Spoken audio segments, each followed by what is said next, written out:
මුත්‍රා සමග ලේ යාම. මුත්‍රා සමග ලේ යාමට හේතු රාශියක් තියෙනවා. ඒ අතරින් බහුලව අපි දකිනවා මුත්‍රා ආසාදන.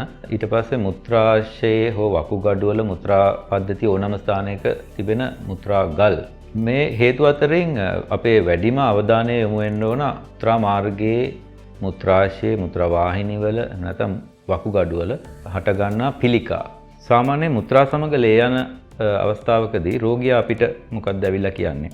මුත්‍රා රතු පාටට යනවා කියන්න පුළුවන්. මුත්‍රා තද පාටයි, දුඹුරු පාටයි. සමහර වෙලාවට සම්පූර්ණයෙන් ලේ රුධිර වහනයක් වෙනවා කියලා කියන්න පුළුවන්. මේ අවස්ථාවේදී අපි හඳුනා ගන්න ඕන තද පාට මුත්‍රා යන අවස්ථාවකදී මේ මුත්‍රා සමග ලේ යාමක්ද කියලා. ඒ නිසා අපි පරීක්ෂණ කීපයකට රෝගියාව යොමු කරනවා. මේ අතරින් අපි මුලින්ම කරන පරීක්ෂණය තමයි සාමාන්‍යයෙන් මුත්‍රා පරීක්ෂණයක්. අපි UFR කියලා කියනවා.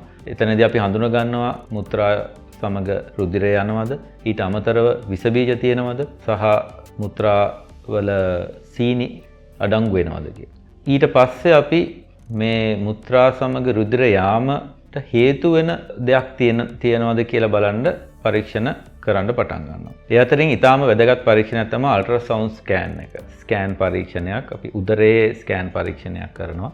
එතනදී අපි බලන්නේ දැන් මුත්‍රා පද්ධතියේ වකුගඩු, මුත්‍රා වාහිනිය, මුත්‍රාශය මේ ප්‍රදේශයේ පෙන්눔 කරන ගල් ඒ වගේ අවස්ථාවක් තියෙනවද? එහෙම නැත්නම් මුත්‍රාශය ඇතුළත හෝ වකුගඩු වල ගෙඩියක් පිළිකාවක් තියෙනවද?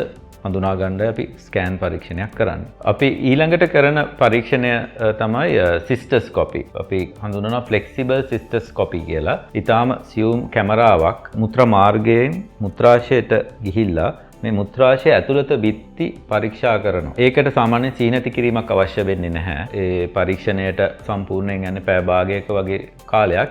ඒකේ වැදගත්කම තමයි අල්ට්‍රාසවුන්ඩ් ස්කෑන් පරීක්ෂණයකින් අපිට හොයාගන්න බැරි හුඟක් විස්තර ඒකෙන් හොයාගන්න පුළුවන්. උදාහරණයක් වශයෙන් මුත්‍රාශයේ බිත්තිය වල ඇතුලේ තිබෙන කුඩා ගැටිති, පිළිකා, ගෙඩි හොයාගන්න පුළුවන්. ඒත් එක්ක අපි පුරස්ත්‍රගන්තිය ආශ්‍රිත ප්‍රශ්නත් ඒ ෆ්ලෙක්සිබල් සිස්ටස්කොපි මාර්ගයෙන් හොයාගන්න පුළුවන්. මුත්‍රාශය පිළිකාවක් ඊටාම මුල් අවධියේදී හඳුනාගත්තොත් ඒක සම්පූර්ණයෙන් සුව කරන්න පුළුවන්. ශල්‍ය කර්මයක් මගින් සාමාන්‍යයෙන් දැන් තියෙන උපකරණ නිසා අපිට උදරය කපන්න නැතුව කැමරා මාර්ගයෙන් ඒ මුත්‍රාශය ගෙඩිය අයින් කරලා සම්පූර්ණ සුවයක් ලබා දෙන්න පුළුවන්. ඒ නිසා තමයි අපි මුත්‍රාශය පිළිකාවක් මුල් අවධියේදී සොයා ගැනීම වැදගත් වෙන්නේ.